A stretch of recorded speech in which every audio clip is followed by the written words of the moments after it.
musical, e ele proporcionou a publicação desse livro, né?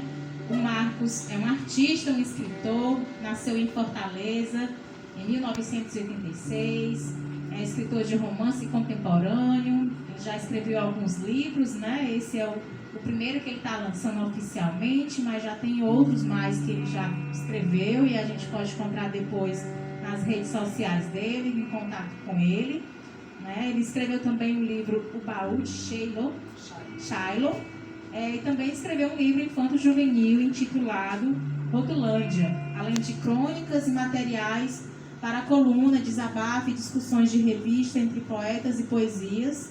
E ele tem aí um trabalho maravilhoso que a gente vai agora conversar um pouquinho com ele, para poder conhecer um pouquinho mais e o que ele faz. Por favor, Marcos, fale um pouquinho sobre você, sobre o seu trabalho, sobre o que você faz, para a gente poder te conhecer um pouco mais. Boa noite. Muito obrigado pela presença de todos. E assim, na verdade, assim, eu escrevo desde criança, porque tem uma diferença, né, entre você escrever e você publicar. Então, a escrita, ela sempre esteve muito na minha vida, só que eu não tive, assim, eu não sei se eu não abracei alguma oportunidade que já tive, ou se é porque o tempo certo era esse, mas as circunstâncias fizeram com que em 2018 eu tivesse a vontade, né, reunisse tudo que eu já fazia de escrever sem intenção de hoje estar aqui, né, lançando um livro. Eu já tive outros trabalhos antes, assim, de teatro, já fiz outras coisas, e tudo assim era muito incerto em relação à arte, né? Então, assim, hoje eu estou trabalhando, dedicando meu tempo, né, principalmente nesses tempos de isolamento, totalmente à escrita, né? Eu me entreguei mesmo desde 2018 para cá, eu venho me entregando totalmente para a escrita, tanto que tudo que eu venho produzindo, trabalhando atualmente, pensando, é sempre voltado para novos livros, né? Novos projetos de literatura. Então, eu estou muito envolvido com isso, já está com mais ou menos uns 3 anos, assim, mais diretamente, né? Que muitas vezes eu tinha vontade já de escrever, eu tinha vontade de produzir coisas, produtos artísticos, né, vamos dizer assim, mas sempre tem aquela questão da circunstância, né, do trabalho secular que a gente tem de outras formas de sobrevivência. Os trabalhos paralelos. Os trabalhos paralelos. E é isso. Então, assim, atualmente eu me considero apenas um escritor, porque é só isso que eu estou fazendo de verdade, é escrevendo. E é isso. Você é formado? Não, graduado? Não. E é morador do território do Grande Bom Jardim, né? Isso.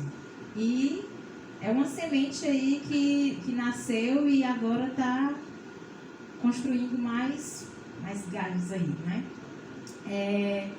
Queria fazer uma pergunta de como foi que surgiu a ideia de escrever o Reciclável, né? De onde partiu a ideia inicial, a proposta inicial, como foi essa ideia que apareceu aí na sua cabeça? Olha, em 2018 eu fazia dramaturgia no Centro Cultural do Bom Jardim, era teatro, né? E a dramaturgia era uma das aulas, né, que tinha dentro do teatro, inseridas no teatro, a dramaturgia. E daí surgiu a ideia de escrever o Reciclável quando eu construí peças teatrais e eu vi essas peças teatrais sendo apresentadas, né, ganhando vida.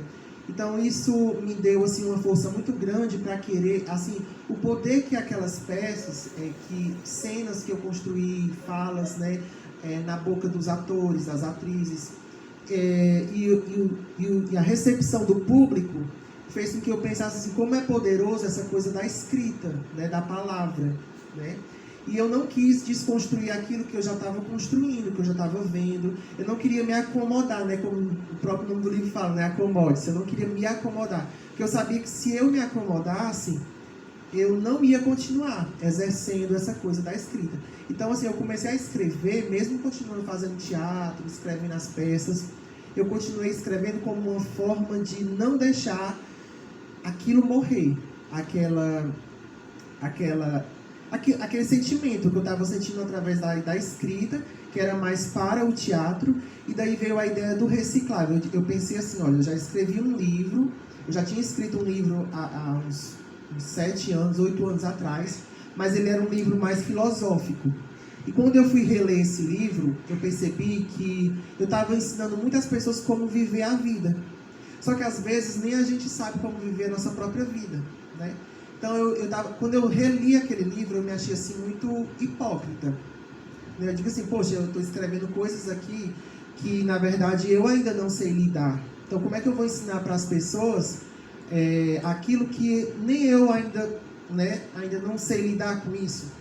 E foi daí que eu discorri para a ficção. Porque na ficção, as pessoas aceitam mais os personagens quando eles são imperfeitos, né? Na vida real, às vezes a gente condena, a gente julga, porque é uma pessoa real. Mas quando a gente está trabalhando com ficção, às vezes a gente tem até empatia. Às vezes o personagem é um ladrão e você tem empatia pela forma como a pessoa constrói a história e como você pode ver o avesso disso, né? Então eu discorri para a ficção. Pensei em fazer a ficção, porque ela ia me dar uma amplitude maior para falar sobre aquilo que eu estava sentindo, que eu queria falar. Eu fui fazendo muitas anotações sobre coisas que eu estava vivendo, né? Eu aprendi muito no teatro essa coisa de que você precisa falar sobre aquilo que te toca. Então, isso foi o meu ponto de partida. Eu me perguntava muitas vezes o que é que estava me tocando naquele momento, que eu queria tanto falar a ponto de escrever, criar uma história, inventar uma história na cabeça. E eu gosto muito dessa coisa de analogia, né, de fazer analogia com coisas cotidianas. E foi daí que veio a ideia de fazer o reciclável, porque eu estava buscando alguma coisa que tivesse a ver com o que eu estava pensando, arquitetando dentro da história dos personagens. E eu pensei, né? Eu posso fazer uma analogia com o quê, né? A vida desse personagem, as características. Então eu achei que ele precisava de uma reciclagem, né? Foi daí que veio esse título reciclável, de falar sobre essa reciclagem, que o meio ambiente, a gente precisa fazer no meio ambiente, mas também a gente precisa fazer dentro da gente, porque nós também somos um meio que vive, né? Então, assim, foi isso. A ideia do reciclável foi essa, foi dessa vontade de falar. Como eu disse, né, não tive pretensão de publicar, assim, não tive aquele, vou escrever para publicar e ser um escritor, né, que as pessoas costumam muito dizer assim, você virou escritor, e as pessoas que não sabiam, não conhecem a sua trajetória, né, elas acham que, de repente você é um promotor de vendas, aí de repente você aparece com um livro, a pessoa acha que você virou escritor, né, e na verdade isso já é uma coisa que me acompanha desde a infância, né. Desde a infância eu juntava as crianças na calçada, assim, com 10 anos de idade, juntava as crianças e inventava histórias na minha cabeça. Eu não pegava, assim, história da Branca de Neve, eu contava as histórias que eu inventava, eles achavam engraçado. Os meninos da rua me chamavam para bater lá no portão toda noite, para me contar história na calçada. Então é uma coisa... contador de histórias. Era uma coisa que já me acompanhava. E é isso aqui, essa foi a oportunidade de publicar, né? Isso. E o reciclável, ele passou quanto tempo sendo escrito? Quanto tempo demorou para poder finalizá-lo? Eu escrevi ele em 3 meses, né? Foi tipo assim, de setembro para dezembro de 2018. Só que quando eu terminei o primeiro rascunho, né? Porque quando eu escrevo, eu tenho esse processo. Eu deixo fluir a história com erros de português, gramática, tudo. Depois eu retorno para fazer as revisões necessárias, caso eu pensasse, caso eu apresentasse para o público, né? Que naquele momento... Foi reciclando. Eu fui reciclando. Que naquele momento eu não sabia o que é que eu ia fazer com aquele texto. Então, o texto mesmo, a história, eu terminei em 3 meses. Aí depois eu fiz uma revisão. Eu escrevi ele num concurso, né, do Sesc de Literatura, apesar de achar que ele não se encaixa, porque o Sesc ele é muito erudito, né, um curso assim, um concurso, né, muito concorrido, tem que ter muita bagagem, né, para poder escrever um livro para concorrer no Sesc. E assim, eu deixei ele um tempo esperando o resultado, na esperança, né, de não sei, ser classificado, eu acabei não sendo. E daí, quando eu não fui, né, quando saiu o resultado que eu não fui classificado, eu disse, não, então eu vou trabalhar de outra forma. Então, eu lancei ele numa plataforma digital e disponibilizei para o público. E isso, assim, acho que quando foi para o público, foi nos meados de 2019. Né? Mas eu já tinha escrito ele no começo de janeiro e já tinha revisado ele, assim, umas 2 vezes.